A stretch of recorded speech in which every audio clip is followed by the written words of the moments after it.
Alright, part 2. So you remember how at the beginning of the syncretism video I said... You know what's crazy? The fact that an Irish Celtic pagan goddess, meant to represent the family and magic, was taken and transformed into a Catholic saint, and even later on was adopted by slaves to become Queen of the Dead.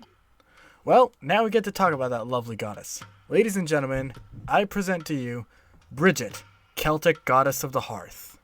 Now, Brigitte was kind of a multi-purpose goddess. Her main focus was the hearth, and was even symbolized by fire, but she was in charge of a lot of other things too. She was also the goddess of poetry, magicians, healers, bards, and even sometimes had connections to the sun. Oh, and as mentioned previously, she was connected to fire as well. You know, Brigitte reminds me of another goddess, but I can't seem to put my finger on it.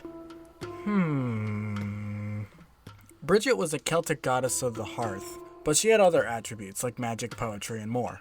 Because she had so many different things to rule over, something interesting happened. Sometimes Brigitte would be treated as 3 distinct goddesses rather than one. One aspect of her was the fires of inspiration, which dealt with poetry. Another aspect was the fires of the forge, which was venerated by blacksmiths. And her main aspect was the fire of the hearth. This is similar to Christian Trinitarianism, where one deity is treated as a 3-in-1 sort of deal. I'm not going to discuss Trinitarianism any further, because this video is not about Trinitarianism. Feel free to argue in the comments though, as I watch from a safe distance. Brigitte was the daughter of the earth god Dagda, and the fertility goddess Boan, or the Morrigan, some sources vary. She was also born at sunrise, and it's said that when she was born, rays of light emanated from her head. She also drank some milk from the cow of the spirit world, which imbued her with even more magical power. And just so she could look the part, she had a cool magic cloak as well. She was the wife of a druid king, and she bore him 3 sons. One of her sons died in battle, which caused her to go from a sometimes war goddess to a more peace-orientated goddess. Because of her more peaceful leanings, she became the favored hearth goddess for many Celtic tribes, both across the British Isles and on the mainland as well, but she was mostly concentrated in Ireland. Now, because the Irish were an illiterate culture and the people who brought writing to Ireland were Christians, we don't have many tales from Irish mythology, because a lot of them were rewritten by monks and missionaries who turned the gods into ancient war chiefs or demons. As a result, we don't have many stories regarding the old Irish gods like we do for the Greeks and the Norse. Thankfully though, something interesting happened with Brigitte. Now, because of how widespread Brigitte's worship was, when the Catholics came to Ireland, they couldn't just label her as a demon like they did with the other gods. Otherwise, the Irish wouldn't convert. So instead of demonizing her, they stripped her divinity away. This is where Brigitte, goddess of the hearth, became Saint Brigitte. Well, I guess you could say she saint a goddess anymore. Yeah, I deserve this. First of all, I gotta say this. Saint Brigitte probably didn't exist. There are churches who claim to have artifacts from her, but we have no idea if those really are her because she doesn't appear in any historical record until after Ireland's conversion.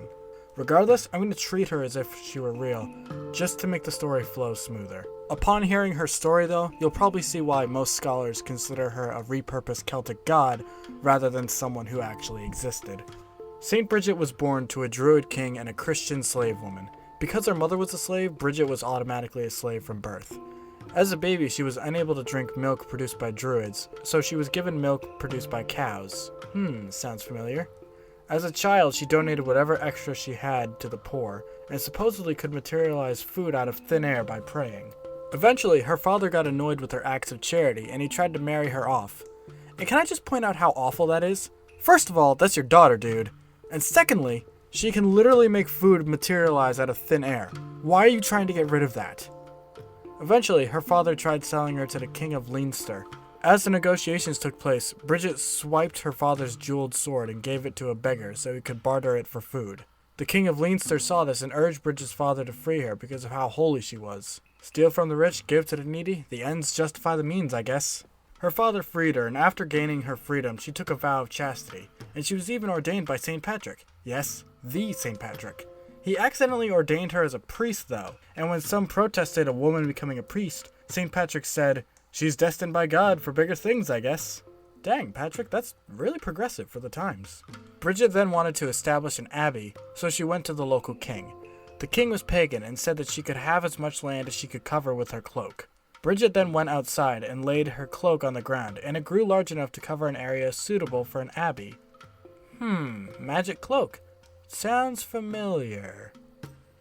She built a women's abbey where the women could practice Christianity. After that, her life mainly centered around the abbey, and she died February 1st, 525, at least if you assume she's real. February 1st was also the festival day for the Celtic goddess Brigitte.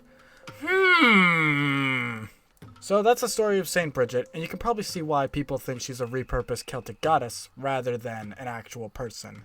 Interestingly, this is where most people tend to stop when they're talking about Celtic Bridget and Saint Bridget. But there's a whole other third to this story that no one really talks about. And I have no idea why, because it's probably the most fascinating part of the story. Our story picks up over 1,000 years later, from the Emerald Isle all the way to the Caribbean. Bridget became a Catholic saint and stayed that way for a really long time. So long that we're going to have to fast forward to the 16 and 1700s. You know what was going on in that period? The Transatlantic slave trade. Now everyone can agree, the Transatlantic slave trade was awful. It was the worst forced movement of people in history, and completely changed the demographics of our world forever. However, one interesting thing that happened was the cultural merging that occurred in the Atlantic world. The transatlantic slave trade created a melting pot where European, African, and Native American cultural influences all mixed in together to create entirely new cultures. The Spanish and the French colonized a lot of the Caribbean, and they brought Catholicism with them, and they forced their slaves to convert. The English were there too, and while they weren't Catholic, they did bring Irish servants who were. As I mentioned in the last video, African slaves weren't keen on giving up their heritage and way of life, or religion. And no matter how difficult it was to keep those practices alive, they stayed alive. What often ended up happening was during the day they would do Christian things like go to mass, pray, etc. But during the night they would practice their traditional African religions. And over a few generations, these cultures started to mix and become one, and a new religion was born. Voodoo. I'm not going to get into Voodoo as a whole, I only want to talk about Brigitte's role in Voodoo.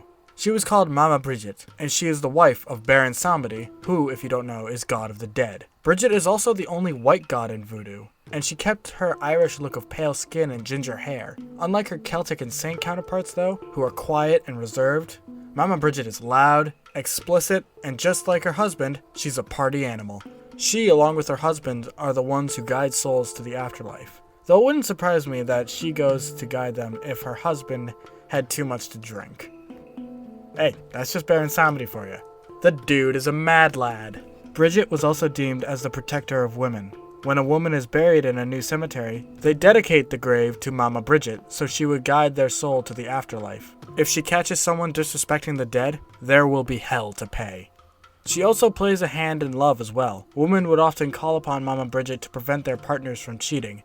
If a man did cheat on his girlfriend, or wife, then Mama Brigitte would be called down to punish the cheater. Well, here we are, 1500 years later, and she is still being worshipped. She started as a multi-purpose goddess from the ancient British Isles, and then she was transformed into a folk hero by the Catholics, only to then be later adopted by slaves in the Caribbean and become Queen of the Dead. Syncretism is crazy, isn't it? This goddess from Ireland was thrown around by various people before coming into her modern form. And you know what makes this even crazier? Thanks to neo-paganism, she's being worshipped as a Celtic goddess again. Think about it. There are 3 different groups of people, all worshipping essentially the same figure, just for different reasons. Huh. Wow. It's kind of fitting, actually. She was originally treated as 3 goddesses in one, and now she's being worshipped by 3 different groups. Now that's some crazy foreshadowing. I hope you guys enjoyed this 2-parter. This originally was going to be 1 video, but syncretism took so long that I split it into 2. I'm so glad to finally publish this. I've been wanting to make it for a while. I hope you guys enjoyed it. Hey there, Mythology Guy in Post here. Sorry this is so late. I meant for it to come out before St. Patty's Day, but the virus who shall not be named caused my whole school to shut down and go online. So I've had to move myself back home.